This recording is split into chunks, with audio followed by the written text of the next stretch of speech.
Pertandingan leg pertama playoff Liga Champions 2025/2026 antara Benfica dan Real Madrid pada hari Rabu tanggal 8 Februari tahun 2026 dini hari WIB berlangsung sengit sejak awal.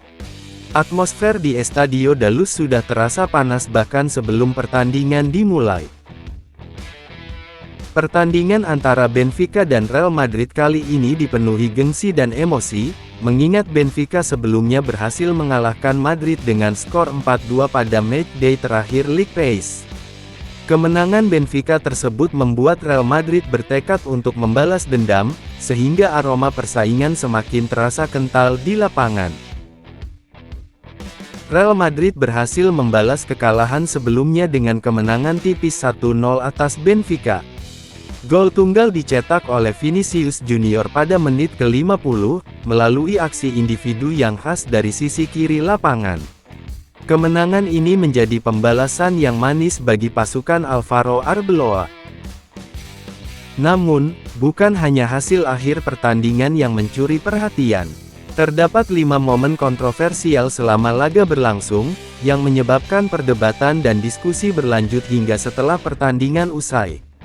Momen-momen ini menjadi sorotan utama dan menambah intensitas perbincangan tentang pertandingan tersebut.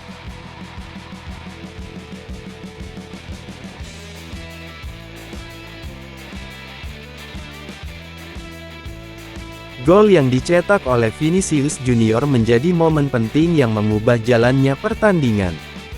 Dengan kecepatan dan kelincahannya, ia berhasil menembus pertahanan dari sisi kiri lapangan, sebelum akhirnya melepaskan tembakan akurat yang bersarang di sudut gawang Benfica. Gol tersebut tidak hanya memberikan keunggulan bagi Real Madrid, tetapi juga meningkatkan intensitas permainan secara keseluruhan.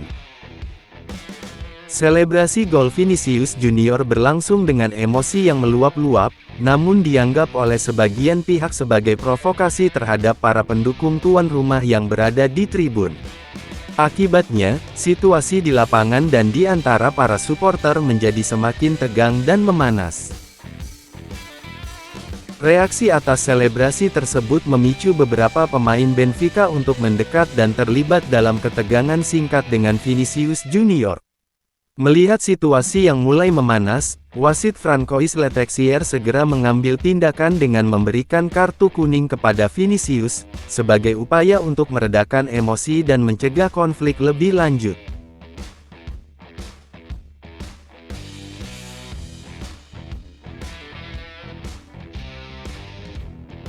Ketegangan di lapangan belum sepenuhnya mereda ketika pertandingan akan segera dilanjutkan kembali. Dalam situasi yang masih memanas, Vinicius Junior menghampiri wasit Francois Letexier untuk melaporkan adanya dugaan ujaran rasis yang dilontarkan oleh pemain Benfica, Gianluca Prestiani, kepadanya. Laporan ini semakin memperkeruh suasana dan menambah daftar kontroversi dalam pertandingan tersebut. Menanggapi laporan dari Vinicius, wasit Francois Letexier memberikan respons dengan membuat gestur tangan bersilang, yang merupakan simbol untuk menunjukkan adanya dugaan pelecehan rasial. Akibat insiden ini, Vinicius sempat meninggalkan lapangan sebagai bentuk protes, dan pertandingan pun terpaksa dihentikan sementara selama kurang lebih 10 menit. Insiden dugaan rasisme ini dengan cepat menjadi sorotan utama dalam pertandingan tersebut, menggeser fokus dari jalannya permainan.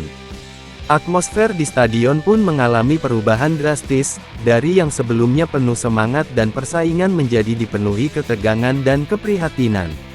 Laga ini tidak lagi sekadar tentang strategi dan hasil akhir, tetapi juga tentang isu yang lebih besar, yaitu rasisme dalam sepak bola.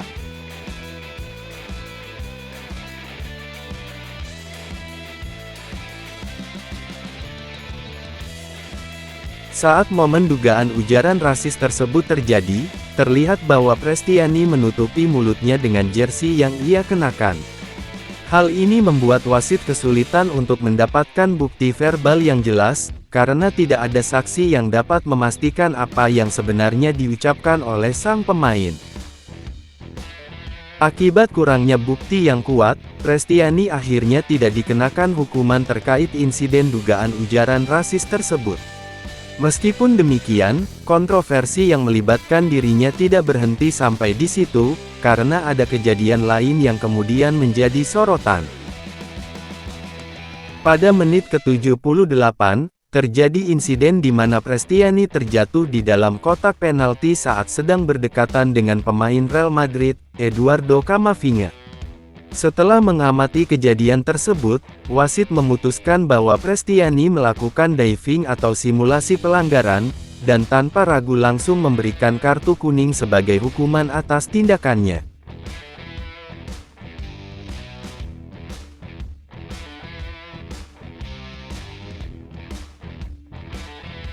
Di tengah atmosfer pertandingan yang memanas, sosok Jose Mourinho pun ikut terseret dalam situasi tersebut.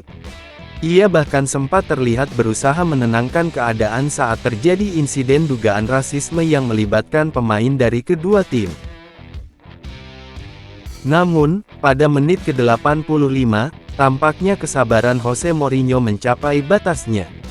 Ia terlihat melancarkan protes keras terhadap sejumlah keputusan yang dibuat oleh wasit Francois Letexier, menunjukkan ketidakpuasannya terhadap jalannya pertandingan. Akibat protesnya yang berlebihan, wasit akhirnya mengeluarkan kartu merah kepada Jose Mourinho setelah sebelumnya memberikan 2 kartu kuning. Dengan demikian, Mourinho dipastikan tidak dapat mendampingi timnya pada pertandingan leg kedua yang akan digelar di kandang Real Madrid, Santiago Bernabeu.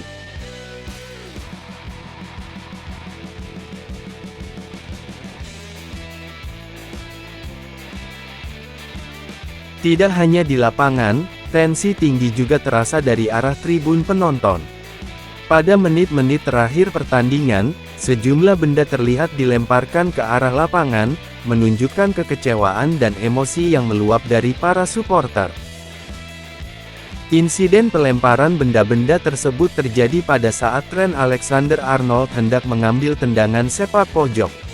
Akibatnya, situasi di sekitar area tersebut dinilai cukup berbahaya, mengancam keselamatan para pemain yang berada di dekatnya.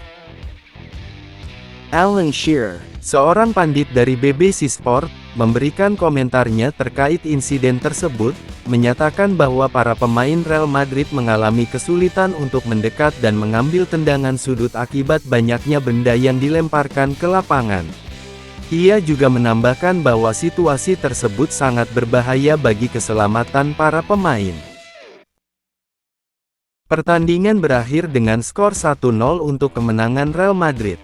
Namun, cerita yang tertinggal dari laga ini jauh lebih besar dari sekadar hasil akhir. Duel antara Benfica dan Real Madrid ini menyisakan drama, kontroversi, dan potensi sanksi lanjutan dari UEFA, yang akan terus menjadi perbincangan hangat di kalangan pecinta sepak bola. Sekian dan terima kasih sudah menonton video pembahasan kita kali ini, jangan lupa subscribe dan like ya guys. Terima kasih.